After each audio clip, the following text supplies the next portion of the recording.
राम राम बहन भाइयों माताओं, ज्ञान कहानी 99 में आप सबका स्वागत है। आज मैं आपको सावन मास महात्म्य का 19वां अध्याय सुनाऊंगी। उसमें भगवान सावन मास के व्रतों का फल बताते हैं। भगवान शंकर जी ब्रह्मपुत्र सनत कुमार से बोले, हे पुत्र, अब मैं तुम्हें सावन मास के व्रतों का कर्तव्य के संबंध में बतलाऊंगा कि किस समय क्या करना चाहिए। हे मामू ने उसे सुने। सावन महीने की तिथि किस समय की लेनी चाहिए, किस समय का क्या विधान है, पूजन तथा जागरण कैसा करना चाहिए, नक्त व्रत का उत्साह काल उस व्रत क्रम में कहा है, रात में भोजन था भोजना भाव दिन में कहा है, प्रातः काल उस व्रत काल में उद्यापन का है, पंचांग द्वारा शुद्ध समय में अधिवासन करना चाहिए, दूसरे दिन विधि पूर्वक होम कराना चाहिए, धारण तथा पारण में हर्षवर्धि नहीं होती। सावन शुक्ल प्रतिपदा के दिन संकल्प करके उपवास करे, दूसरे दिन हविष्यान प्राण में स्वीकार करना चाहिए। पारण का दिन एकादशी में हो तो 3 उपवास करने चाहिए। रविवार व्रताचन काल प्रातः काल ही है। सोमवार में सायंकाल का समय प्रधान का गया है। मंगल बुध तथा गुरु की पूजा में मुख्य समय सुबह का है। शुक्र पूजा सुबह तथा रात में जागरण करे। नरसिंह और शनि की पूजा शाम को की जाती है। शनि व्रत का दान का समय मध्याह्न है। हनुमान जी की पूजा मध्याह्न तथा अश्वत्थम पूजा का समय प्रातः काल है। रोटक व्रत में प्रतिपदा तथा सोमवार सहित त्रिमूर्त स्वीकृत है। यह पहले की तिथि ग्रह है। उदुम्बरी तिथ्या संध्या वासिनी तृतीया युक्त पूर्व वेदित लेनी चाहिए। श्रवण गौरी में चतुर्था युक्त तृतीया तिथि है। गणेश पूजा में तृतीया विध चतुर्थी है। नाग पूजा में षष्ठ युक्त पंचमी है। सुपोदन व्रत साय व्यापिनी सप्ती युक्त षष्ठी है। शीतला व्रत में मध्याह्न व्यापिनी सप्तमी है। देवी के पवित्रारोपण में रात्रि युक्त अष्टमी तिथि है। कुमारी में रात्रि व्यापिनी नौमी तिथि है। आशा में रात्रि व्यापिनी दसवीं है। हे तात, 10वीं विदा एकादशी आग्रह है। उसके वेद को मैं बताता हूँ। अरुणोदय में 10वीं वेद वैष्णव के यहाँ उत्तर है। अरुणोदय में स्मार्तों का यहाँ 10वीं वेद होता है। इसी रीति द्वारा द्वादशी पवित्रारोपण की कही गई है। अनंग व्रत में रवि व्यापिनी त्रयोदशी है। द्वितीय प्रहर व्यापिनी हो जाने से परस्तर होती है। शिव पवित्रारोपण में चतुर्दशी सी रात्रि व्यापिनी है। अर्धरात्रि व्यापिनी अधिक उत्तम है। उपाक्रम था उस रंग में पूर्णिमा और सावन नक्षत्र ग्रह है। यदि अन्य दिन पूर्णिमा 3 मुहूर्त की है तो दूसरे दिन व्रत करना चाहिए। या ऋग्वेद तैत्तिरीय शाखा वाले को पहले दिन करना चाहिए। तैत्तिरीय शाखा वाले यजुर्वेदियों को अन्य दिन पूर्णिमा दिन मुहूर्त रहने पर भी उपक्रम का उपसर्ग दोनों पूर्व दिन ही करने चाहिए। पूरे दिन पूर्णिमा तथा श्रवण नक्षत्र मुहूर्तोत्तर संबंध हो तो अन्य 2 दिन मुहूर्त के भीतर पूर्णिमा श्रवण नक्षत्र समाप्त हो तो पूरे दिन करना चाहिए। अपराह्न काल में समवेदियों का हस्त नक्षत्र हो तो उपाक्रम उत्सर्ग करना चाहिए। दोनों दिन हस्त नक्षत्र अपराह्न काल व्यापिनी हो तो पहले दिन करना चाहिए। उपक्रम सभादीप करना चाहिए। सावन क्रम सर्व बलि को सूर्यास्त समय व्यापिनी पूर्णिमा उत्तम है। हरे गिरोसों में पूर्णिमा मध्याह्न व्यापिनी लेनी चाहिए। रक्षाबंधन कार्य में अपराह्न व्यापिनी पूर्णिमा ग्रह है। चंद्रोदय व्यापिनी संकट चतुर्थी स्वीकृत है। चतुर्थी चंद्रोदय व्यापिनी दोनों दिन हो या न हो तो पहले दिन करना चाहिए, क्योंकि तृतीया के दिन चतुर्थी हो जाने से वह महत्व पुण्य का फलप्रद होती है। हे वश, व्रती पहले दिन गणनाथ को प्रश्न करने वाले चतुर्थी को व्रत करे। गणेश, गौरी तथा बहुला को छोड़कर दूसरे देवों की पूजा में पंचमी विध ली गई है। श्री कृष्ण पूजा में अर्धरात्रि व्यापिनी अष्टमी तिथि है। निर्णय के बारे में सर्वंत 6 तिथियां मान्य है। एक तो दोनों दिन पूर्ण व्यापिनी, दोनों दिन केवल व्यापित अव्यापिति, दोनों दिन अंश द्वारा समव्यापिति, दोनों दिन अंश द्वारा विषम व्यापिति, अन्य दिन अंश द्वारा अव्यापिति, पूर्व दिन अंश में व्यापिति, अन्य अव्यापिति। 6 पक्षों में से 3 पक्षों में संदेह नहीं है। अब सुनो, पूर्ण व्यापिति में अंश व्यापिनी अधिक व्यापिति श्रेष्ठ मानी जाती है। एक दिन जो पूर्ण तिथि है वही अन्य दिन अपूर्ण कही गई है। एक अव्यापिति अन्य दिन अंश व्यापिति हो तो श्रेष्ठ अंश व्यापिति होती है। अंश व्यापिति जब हो तथा वह सम हो तो वह संशय हो जाता है, तो भेद वाक्य निर्णय करना चाहिए। युगम वाक्यों से कहीं बार नक्षत्र योग बल से, कहीं प्रधान 2 योग से, कहीं पुराण योग से। जन्माष्टमी व्रत में संदेह हो यानी इन पक्षों में पर हो तो प्रातः काल में पारण करना चाहिए।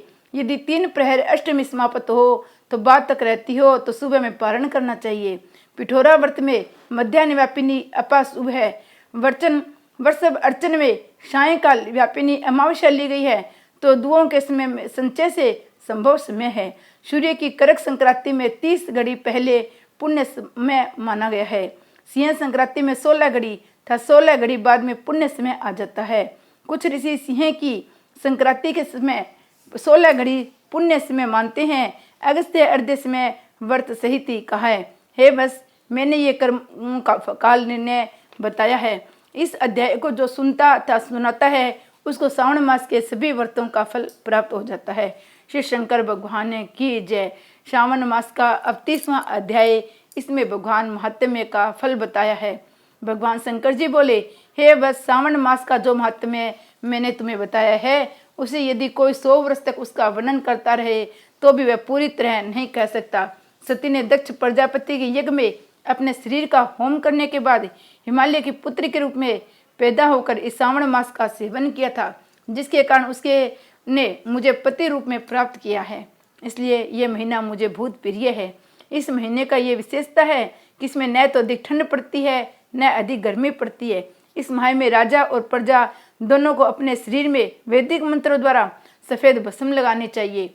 या जल मिश्रित 12 त्रिपुंड मस्तक, छाती, नाभि, दोनों भुजाओं, दोनों कुलों, दोनों कंधों, सिर, कंठ और पीठ में मनुष्य को इस मंत्र से धारण करते हैं। सदो जातादि इससे या षडाक्षर मंत्र से सर्वांग में भस्म लगाने चाहिए। शरीर में 108 रुद्राक्षों को धारण करना चाहिए। 32 रुद्राक्ष गले में, 22 मस्तक में, 12 दोनों कानों में, 24 दोनों हाथों में, 8 दोनों भुजाओं में, 1 भाल में, 1 शिखांगर भाग में धारण करने चाहिए। पंचाक्षरी मंत्र ओम नमः शिवाय का जाप करना चाहिए।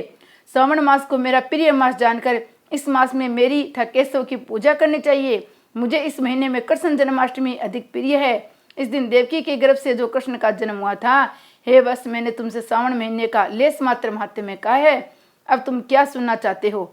सनत कुमार बोले, हे भगवान, श्रावण महीने के जिन कर्मों को आपने बताया उन्हें सुनने के समय आनंद रूपी सागर में मगन हो जाने से अधिक हो जाने के कारण सब बातें स्मरण नहीं रही है।